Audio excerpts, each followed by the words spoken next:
everybody, and welcome to another edition, another episode of the Culture Hour. My colleague, Elizabeth Valise, is out on site today, but we're going to catch her on the next episode. I am so thrilled and honored today to have yet another wonderful guest. I saw her, gosh, it's been a couple of years ago in person, and she really blew my mind away, and I've been following her ever since, and we finally have her on today's show. So I'm going to let her introduce herself in just a minute, and I'm going to keep her name a surprise, although by now you're actually reading it on the bottom of the ticker here. But for those of you who are new to the Culture Hour, we talk everything that is related to workplace company culture. So we talk about the good, the bad, the ugly, the indifferent, and I've been talking about this for 10 years. It's not new to the game, but if you want to follow and hear more about every aspect of workplace culture, this is definitely a show you need to tune into, and you can get us on all different kinds of devices as well as including iTunes. So today's guest, she's fabulous in all kinds of rights. She's a practitioner. She is a professional. She has her own consulting firm, and she's a professor as well. So I'm going to let her tell you a little bit more about herself, but welcome to Sharon Washington. So Sharon, tell us a little bit more about yourself. Oh man, you actually did justice to that. So the only thing that you missed is international speaker, which isn't missed. I speak about all things marketing and communication, and the best thing I can explain about myself, although I have kind of all those professional titles and I'm an academic, I absolutely love what I'm doing. I don't think there's anybody else that loves marketing more than I do. I can go on vacation and look at Jello and talk about marketing with my friends ad nauseum, and they hate it. Well, that's an okay thing. I actually love what you do from an academic standpoint, and I didn't say this. Marcom, is that what you said? Marcom, yeah. Strategist. So that combination of marketing communication. So we're going to talk about your book later, so people can grab that as well. But okay. I just thought you would be incredible to be on the show, to really talk to from both sides, from the individual applicant, obviously, as well as the student, as well as the practitioner, the person in corporations, looking for those high potentials to attract the right candidates, and then also keep them from an engaging standpoint. So it's the external, the branding, the positioning, the communications, the marketing, the before, during, and after, from the perception of maybe the recruiter, maybe the executive, but also the person who is kind of doing the or applying. So let's start with this question. Two things. You can either give us kind of some common things that are missed, maybe that you see. Let's use that as a starting point. What are some common things that employers miss from maybe a branding, positioning, or communication? I'll let you take that, whatever. Right. So the idea of social media, if we talk about branding companies on social media and when they're looking for candidates, right? They miss the idea that it's social. So they want the business to show up, but there's no voice with the business. So for example, they're just posting and going. So there's nobody there kind of answering the post. It doesn't feel like a person because they're too busy thinking. And I mean, experts will tell you all day long, you need to brand your business. You need to brand your business. They're not telling businesses how. In 2019, my perspective is that real engagement is what is going to be needed. That's from companies and applicants alike. So companies need to either hire somebody that's right there kind of answering those inquiries when they send out, maybe job opportunities, or questions, because applicants are actually interviewing companies as well.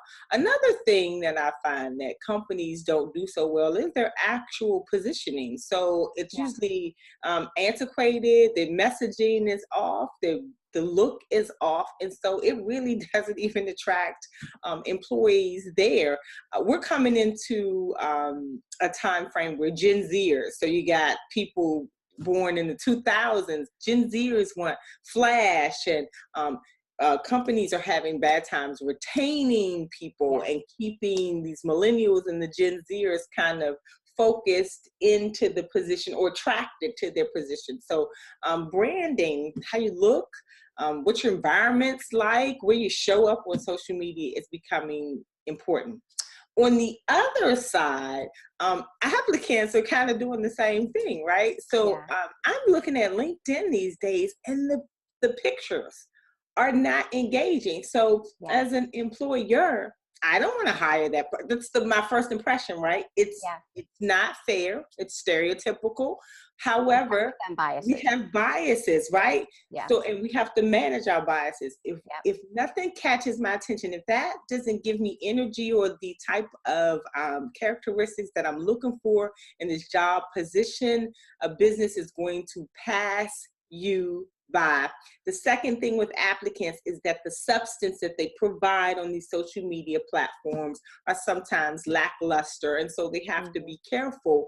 And I think it's because, Shelley, to be quite honest, we don't understand how to use the platform. No, so we just kind of go on there. Well, it's like throwing stuff out there and seeing what sticks. And then also the confusion in which platform was originally meant for what. Right. Now I see stuff on LinkedIn that I'm like, that's really Facebook. I don't want to hear your political views. I don't want to, go down that road. Versus, so I think there's a lot of confusion because there is so many different platforms for people to go on and share their ideas, thoughts, and opinions. Absolutely. Let me come back to something. So I didn't ask you this prior, and this might be something you teach students and or that you do some sort of an audit when you go in and help companies. What are some things that you initially look at to check consistency in the branding, positioning? So for example, I know when I go in and do a culture inquiry, I look at mission, vision, value statements, and I look at the verbs through them, and then I ask, how does that show up, sort of thing. So what is it that you're looking at that you can immediately go, you know what, they're on brand, they're off brand? Can you give us a couple of examples that maybe? Absolutely. So the first thing is, what problem, singular, do you solve? Companies don't work in the singular.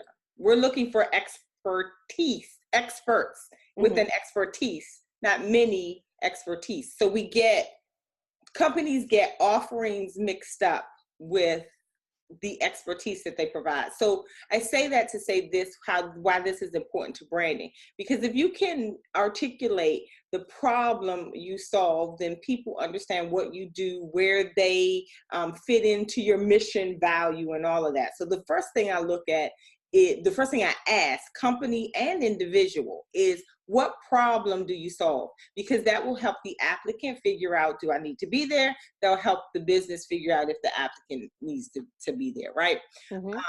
Another thing that I do when I audit a company with their marketing or their promotion is definitely kind of that brand positioning. So I'm asking questions like, so companies misunderstand targeting. So they think one target is throughout their lifetime. And in actuality, the targets are dynamic, especially when we're talking about in the workplace. You have these different positions. So there are definitely going to be different targets that you go after. But many companies try to go in kind of with this one kind of singular message to attract all types of targets. So give us an example. Give us an example of an on point, off point, maybe, or an off point. Well, and here's a better way to say it. It's difficult to do. So I can tell you this, because it actually varies from company to company. So I can say, if you have to explain your company in 2 sentences, it's wrong. Okay. So if you have to explain what we do, and use all this fluffy language. So I'll give you an example of my company. If someone asks, so what do? I help businesses gain clarity in marketing. That's all I do. Any service I offer is going to give you clarity in marketing. Mm-hmm. We in businesses, they tend to go, we offer marketing services with graphic design, Yada, event yada, yada, planning, yada. blah blah blah blah blah, right? And so what happens is the consumer or the applicant gets mixed up about what do you do, because really people are now looking for a career, so not just something that's short term. They do want something to build on. Let's stick on that for a second. I think that is the biggest misconception of anybody who is younger than 40. I'll Mm-hmm, say mm-hmm. literally everybody below, is there's a misconception of the older generations that it's about job hopping. And I tell Yeah, people all the time, their intent is not to job hop. If they are right, job hopping, they literally are not finding that thing, that whole picture that suits them. And right. we start off by saying this too. More and more individuals, and I encourage people to do this, are doing their pre-work to investigate that workplace culture. What is that environment, to make sure that they're aligning? So where Gen Xers and seniors and boomers are getting frustrated, the reality is that's the message that you're not listening to. They're telling you that you're not clear on your positioning. You're not clear on who it is you're trying to attract to the problem that you're solving. Right. Whether that is a potential employee or obviously the client that they're trying to get to attract. So I'm so glad to hear you say that. I've been saying that, and people are looking at me like, nah, no, I they really just agree. want to job Yeah. hop. I'm like, no, they're not. They want No, to they career don't. just like we did. We want to They feel. want to be able to build. Yeah, Yes. they're leaving. So okay. So on the opposite side, the fallacy is I have two 25 and 26-year-old, and the fallacy of it all is that in 6 months there's the bump. Yeah. There's somewhere in between. There's a teachable moment there for companies, for their employees, to show the trajectory of how they can grow in the company. I think if you start with that, especially with the younger generation, so that they can understand. See, I'm a Gen Xer, and I came up, we had to go to kind of these management, professional development things. Yep. This doesn't happen anymore. So really the younger generation doesn't have an expectation of how to grow within this company. So Which is part of why that, they ask a lot. right? Yeah. So part of the positioning or part of the branding of the business would be to first start off and say, here is a mapping of what your first 2 years could look like, Yes. so that the expectation is set from the beginning and employee retention can stay. So that's Yes. a great way of communicating and creating great positioning internally in your business. I cannot agree with you more. One of my favorite things to do in all of the services that I offer around workplace culture is to create universities within a company that does exactly that. 100% customized around what is the problem that you're solving. And I do the empathy mapping that I took from the marketing world. Nice. I turn that on its end onto the employee empathy mapping piece. And you are so spot on. I don't know. We have overcomplicated, and I guess, I'm a Gen Xer too. I guess it was us. We've overcomplicated it, and then forgotten that we wanted all of those things too. Right. We just weren't as encouraged to ask Right. as we. I also think that we kind of move away from, so we take for granted, businesses alike take for granted automation. So everything is automated. Oh, they'll find, these Gen Xers are so smart, or these millennials are so smart, the Gen Zers are so smart. They'll find out how to, grow in the company. They'll figure it out. And I'm a professor. I can speak for many professors in my field. Critical thinking, we're losing it because of automation. We're sacrificing critical thinking because of automation, and that's difficult. Yes. absolutely. And again, the universities that I create, and you tell me if this is true or not, but Mhm. those have come back into, I call it the thinking categories, including design thinking, which Yes. still a lot of people are like, what's that? It's like we have forgotten the basics of ideation and being Yes. able to innovate and being able to critical and strategic think, because you're right, we've made some assumptions and we've removed it, and it's because we think that they're not able to communicate, but we're actually the ones that stopped that Absolutely, communication. absolutely, and I think so that I think after the reception, the recession, I think what happened is those were the first things to go. I know marketing was not a thing when the recession came. It was like, okay, you guys spend too much money. We're going to get rid of marketing in the company just a little bit or merge it. I think also professional development was one of those things that they said, It was we'll do it perceived anymore. as a luxury. I'm like, how do you perceive developing your team as a luxury? Hello, let's just throw you and put you in there and assume you're gonna, like you said, figure it out. All right. Right.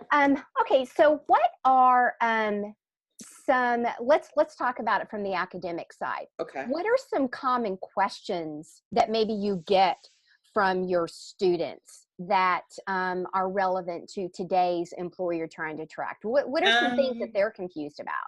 So, first of all, they know everything. So, no. I've got two of those too. You can't tell me you don't know because you're so old and you don't know. I'm going to tell you that I know before you even ask me. That's how much I know. Exactly. But for those who do ask questions, they actually want to know how to find employment using social media. So I created more of a theory on how to think about the different platforms using kind of common places. So for instance, I call LinkedIn the boardroom, Facebook the water cooler, Instagram your storefront, and Pinterest kind of like your showroom, because it kind of shows things. And so I talk about how to use and Twitter the newsroom. I talk about how to use these platforms in a way, because even though Facebook is kind of professional casual, people deal with primarily, especially in this marketplace, who they know, like, and trust. Yes. So if you get better people on your Facebook page. So for example, when people are like, oh, I can't stand Facebook, or I'm not happy with Facebook, it's because your friends suck. So you need to get better friends. It's who you have chosen to be your friends, because my Facebook account is amazing. I use it. Because it's professionally casual, I call it pro casual. Yeah. I can go in and kind of have like these kind of general conversations. How's your children? How's your vacation? Let's get on schedule to talk about so-and-so business, right? Like this professional business. It leads me into having a more top of mind. So I really like to tell my students, hey, be careful of your image, because it's not like when we were Gen Xers, like you don't know anything about my high school history because there was no social media.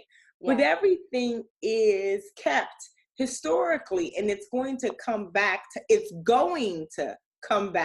to impact what you do. So be careful how you show up, but show up in those spaces very pro casual. LinkedIn, not so much. I tell them keep it professional on LinkedIn. Like you said, people are affirmations, political stuff, my family, my pet died. I'm seeing a lot of variations. But I tell them to learn the platforms on how to leverage it, and think about it, have forefront in the mind. Think about them always looking for a job. Like, how would you want your employers to think of you? I'm authentic, so I'm always energetic. It's probably a joke or two there, but for the most part, I can show this to anything. And think about your mother, or the person you most respect. Can she look at your profile? And I have to think about my mother, because she's very critical. Yeah. I call it the grandma filter. So Yeah, yeah, yeah, that right. same sort of thing. No, I actually, I love that. I always say to people when they talk about postings, if it's not adding value, then why to the, to the relevant Yeah, conversation, yeah. why, put it out there because nobody cares. And it sounds like Charlie Brown's parents, wah, wah, wah, Wow, wah, wow, wah. wow. Yes, Yeah. yes, Yeah. yeah. All So, right. yeah, So I mean to cut you off. of We course. literally, this could be one, we may have to have you back on to dive into more. I actually, you talking about branding and imaging and the alignment, you are definitely consistent. The things that I would say about you is definitely the high energy, Mm-hmm, the authenticity, mm-hmm, the personalism. Um, mm-hmm, mm-hmm. you are very captivating in that you do draw people in, that we feel like we're a part of what's Thank going on in you. your conversation. And I just think that you live and breathe Mm-hmm. everything that you're teaching to your clients, and certainly to those at the university that are coming to you, and people that they hear you speak. So I love that about Thank you. you. Love that, Thank love that. you. So Thank for you. those of you watching, if you are not stalking in a positive way, then Please, yeah. you need to jump on the bandwagon. Even your marketing events are amazing, which is why they Thank always sell you. out. Thank you. So Yes. yeah, which the girl knows what she's doing. That's what I'm politely trying to say. So a few closing comments here. First of all, why don't you tell the audience about your most recent book and kind of the tidbits and how they can find it. So let's Okay. do that first. Oh, I'm glad. Usually I don't even have it beside me. Really, I have to mail one out. So I have two. So one is how to create a one-page marketing plan. The other is the oops moment. Both of them are geared to help marketers or people in marketing on the oops moment, how to escape those mistakes that we made. I've made tons of them. So I go through the book and talk about scenarios of mistakes from large companies and from entrepreneurs, my own mistakes, and then provide answers to how to avoid them altogether. The one-page marketing plan, I came up in the system or in this marketplace where you had about, I don't know, 6-page marketing plan. So no, and you didn't execute. So I created, They look good. right? They look really nice. You don't do anything with them. So I created a system to a one-page marketing plan that is executable and that gives real results. So it's kind of Beautiful. 61 pages of that. They can find it on my webpage, sharonwashington.com/publications. Easy. Beautiful. Yeah. Beautiful. And what is what's the platform for those probably watching? Let's give your LinkedIn platform as Oh, well. CEOP3. So you can look me up by Sharon Washington or CEOP3, and that's for both LinkedIn and Instagram. If you're looking for me on Facebook and Twitter, it's the P3 Solution. Beautiful. And why did you come up with that company name, by the way? I've always been curious to that. I'm thinking it's a 3-pronged approach, or I'm going to give you the true story, right, really quickly. My last name was Phillips at one time. I used to do event planning, publishing, and something else. It's actually a mistake that I talk about in my book. okay. Now it actually has real meaning. So the P3 solution has a P3 solution, has a system for positioning, planning, and promotions. So that's what Beautiful. it's saying for. Well, I Yeah. love both of those. So it's good. Hey, if we don't have oops moments, then I don't think that we learn from them. Right. So Right. again, I love that. So So, thank you so much for being our guest today. Are for there any having me. final tips, thoughts? Absolutely. So one thing I want to impress on everyone is that make sure that whatever you do, that it's from a simple place. Keep it simple and uncomplicated. Your branding, your messaging, people respond more to what it is that you do in a straight line than going through kind of this fluffy language trying to present something that's not you. Stay simple, stay authentic. Beautiful. Beautiful. Well, my name is Shelley Smith, and I am your culture curator because culture matters and it starts with people. We hope you've enjoyed this session today. If you would like to know more about Culture Matters, if you would like to know more about becoming a culture curator, all you need to do is check out my website, and you can also private message either myself or Elizabeth. So until then, have a super fantastic day and be well.